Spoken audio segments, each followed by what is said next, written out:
பெயரை பெரிய எழுத்தில் எழுத வேண்டும் என்று அறிவுறுத்தியிருக்கிறது. சொன்னா யாரு கேக்குறா? என்னப்பா டாக்டர் அம்சாரா கொடு.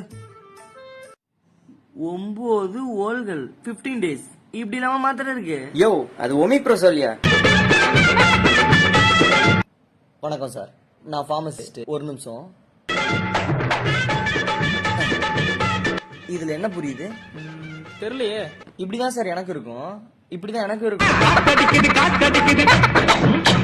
ஒரு வாரத்தை 2 வாரத்தை மிஸ் ஆனா பரவாயில்ல சார், ஒரு லெட்டர் தான் சார் எழுதுறீங்க.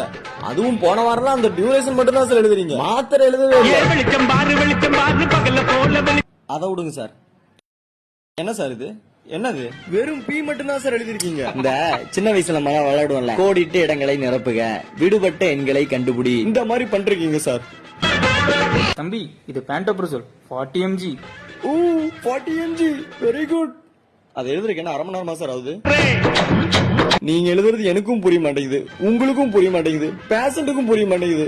பிரிஸ்கிரிப்ஷனை படிச்சு மாத்திரை கொடுக்க முடியல சார். ப்ளீஸ் சார், கொஞ்ச நாளா நீட்டா எழுதி கொடுங்க சார். இந்தாங்க சார்.